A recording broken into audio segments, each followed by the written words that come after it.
If you take a look at keyboards from the late 80s or early 90s, you'll find a handful of peculiar things, like switches being in the place that you don't expect them to be, or even switches that you don't recognize at all. But the thing that I think is most interesting in these old keyboards can be found in these physically toggleable switches. These are so fascinating to me. The way that they physically latch down when enabled, I think is A, an awesome design decision, and B, a pretty fun experience to use. But if you take a look at the modern keyboard, it is unlikely to find any of these toggleable switches. But in fact, Cherry did come out with an MX lock switch, which had this exact same functionality, but discontinued it in the early 2010s, I believe. And while you can find these, they are pretty rare and expensive. But I really want a toggleable caps lock on a modern keyboard. So today, let's try to build one ourselves from scratch. Now, this is the first custom mechanical keyboard that I've ever built. In fact, if you go back on this channel far enough, you can find a build guide of me putting this all together. And today, it is going to be our guinea pig for this experiment. Because if we can turn this normal caps lock into a toggle switch, that would make me really happy. That said, there are three main challenges that we need to figure out in order to make this work. The first is that we need to figure out how a toggle mechanism works in the first place. And then second, determine how to infuse that toggle mechanism into a modern key switch so it can work with our modern keyboard. And then last, but certainly not least, is how to make sure that the software of our keyboard actually interprets the toggle the correct way. So let's start with challenge number one. Now, a normal key switch is momentary. You push it down, it activates, and then it automatically comes back up. But we want it to latch and toggle, to push it down once so it stays down, and then push it again to trigger it back up. And while that mechanism doesn't commonly exist in key switches, it does thankfully exist in other electronics. And so I picked up a handful of these 6-pin toggleable push buttons. You can see here, as we push it down once, it'll stay latched down. And if we push it again, it releases to the top, which functionality-wise, that's exactly what we're going for. But if we compare it to a normal key switch, there's a handful of obvious discrepancies. The first is that a normal keycap that's meant to fit on this plus design is definitely not going to fit on this, well, not plus design over here. So we need to figure that out, but we also need to figure out how to map these pins. Because the underside of a normal switch has 2 pins exposed, but we have 6 pins. So which 2 of these 6 pins should we map to a normal key switch? Well, let's find out. Now, this is a keyboard's PCB that we're going to tinker with in order to figure out which are the 2 pins that we need. Now, I have these 2 wires hooked up to the eye on our keyboard, and if we short them out, well, as you can see, a bunch of eyes start typing on our computer. So now instead of shorting them, let's hook these up to our switch. I'm going to start by hooking one up to a left pin and one up to a right pin. And now if we toggle it, well, nothing's happening. No more eyes are being generated. So those are not the right pins. Next, I'm going to try 2 pins right next to each other. Oh, okay. As soon as I did that, a bunch of eyes started typing. And our switch is currently toggled. So if I untoggle it and then put that wire back, just like that, and now I press the toggle, as you can see, that's exactly what we want. Because if I press it again, it stops immediately. So this is the orientation that we want. These 2 pins right here, those apparently are the normally open pins. Now, unfortunately, this type of pin layout information isn't always well documented when you just buy random electronics online. So once I figure out what these pins do, I like to make a note of it inside of my Notion research database for future reference. The issue is, by themselves, these notes are a giant mess of a storage system. But with today's video sponsor, Zapier, I've been able to build my very own inventory management platform for all of my tech tinkering projects. With a custom MCP server set up with access to my Notion database, I can connect to it via Claude and ask in plain English to read through my current stock of components and even suggest possible DIY projects. And since Zapier gives me a secure way to provide Claude access to all of my personal inventory, I can not only have Claude publish these suggestions to my team Slack channel for visibility, but when I tell it which projects I've completed, it'll even update the quantity of components in the inventory tracker of our Notion database. This automation removes a ton of tedious manual work from my end, and there are over 9,000 apps that connect with Zapier via the Model Context Protocol for whatever use cases that you're working on. So if you'd like to learn more and start building your customized MCP integrations with Zapier, I'll go ahead and leave some additional information down below. A big thank you to Zapier for sponsoring this video, but now back to our toggle switch. Now that we know that these 2 pins are the ones that need to translate to the bottom of our key switch, let's go ahead and rip open one of these to see what we're working with inside of here. I'm sure there's a tool for this, but I'm just gonna use a butter knife. Just gotta unlatch one side and then the other as well. Just like that, we can open up this switch, which does consist of this little actuation piece plus a spring. Honestly, I wonder if our toggle switch here can just fit directly into this cavity. To see if that'll work, I need to get rid of this piece that holds in the spring because we don't need that anymore.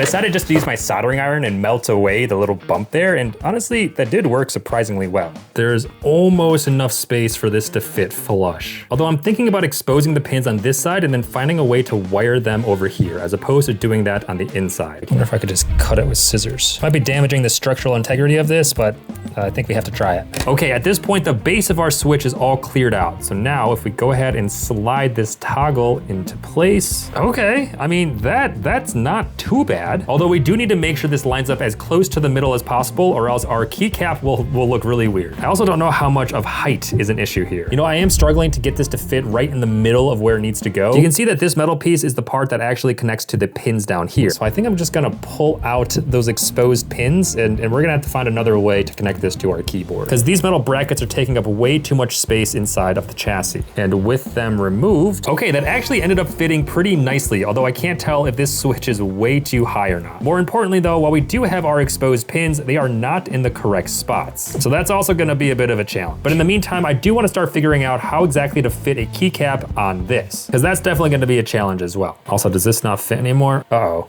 At this point, it probably would have been worth it just to 3D print some new enclosure to like encapsulate all of this, but we're in too deep, so let's try to make this work. I think we need to modify this cover now as well. All right, that's pretty close. Gonna see if I can just clamp it down.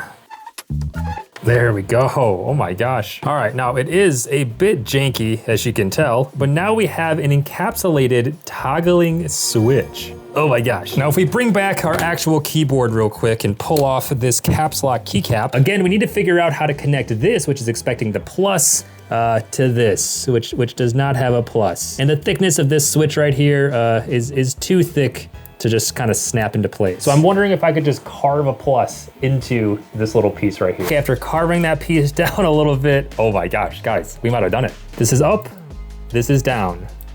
Do you see how it toggles between those two states? Oh, that's so cool. Which means now we're left with the fun part, but also the most challenging part, which is connecting this and wiring it to our actual keyboard. Because these pins not being in the correct orientation it's kind of a doozy, or we might have to pull some magic. But first things first, we need to disassemble our keyboard, because we need access to the backside. I don't remember how to take this apart.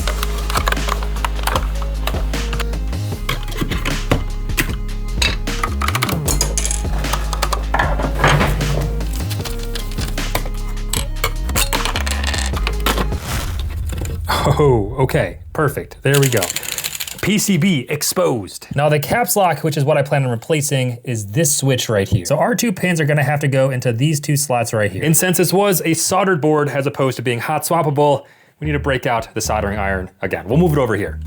I even get to break out my desoldering pump, which I haven't used in a super long time. To remove this switch, we basically need to remelt the existing solder, and then we can use this to suck it all up. You can see there's remnants of previous solder from this as well. Let's go ahead and grab that out.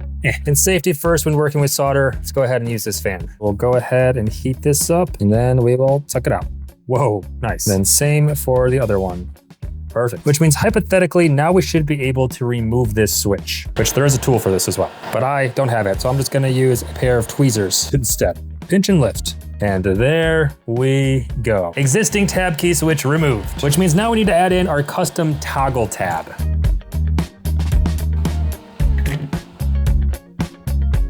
We added wires to the back of our switch. This is getting very janky. Oh, guys, it actually fit. That's crazy. So now that we have these wires to the backside, I need to strip them, and then we need to solder them to these metal pins.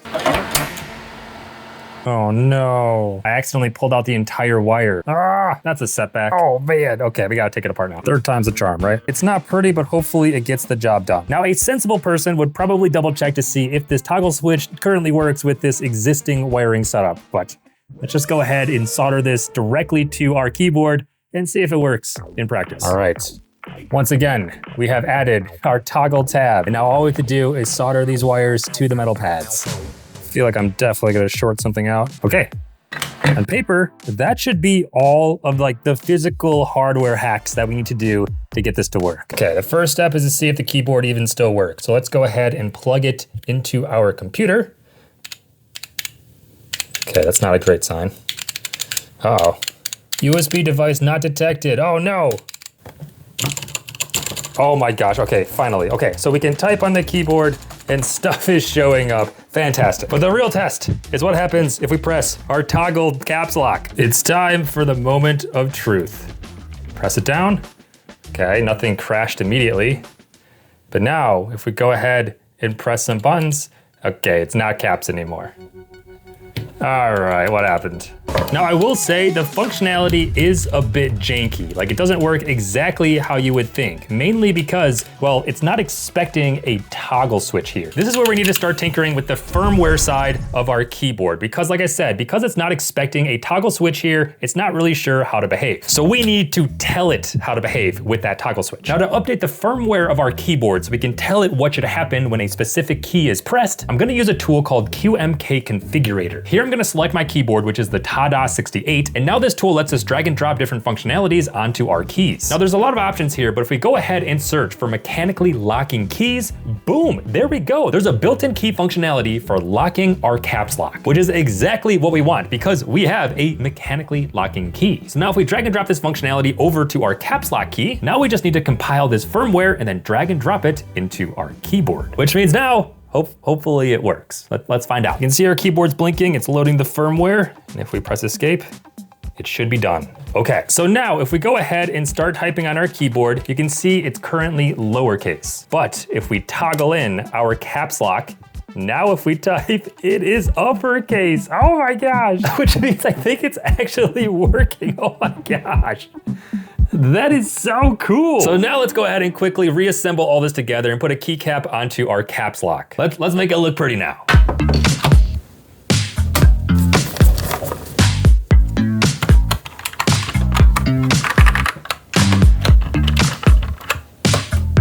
Now I will say the toggle is not super pronounced in terms of like the height difference being super crazy, but if you take a close look, you can certainly see it locking down and then coming back up higher. I do wish the travel distance was a bit longer, like in these older keyboards, but that's sort of the constraint of these switches right here. The difference in height is only a couple centimeters. But the fact it even works at all has me elated. We now have a modern keyboard with a mechanically toggleable caps lock key, which is so cool. Thank you so much for joining me on this tech tinkering adventure. Let me know if you can think of any other use cases for a toggle switch inside of a keyboard, or for that matter, anything else from an old keyboard that you think we should bring back into modern day. There is this key over here, the comma period lock, which is not common in modern keyboards. That would be kind of fun to try to implement into a modern keyboard. So let me know if you have any other thoughts, and in the meantime, I'll catch you in the next one. Oh yeah.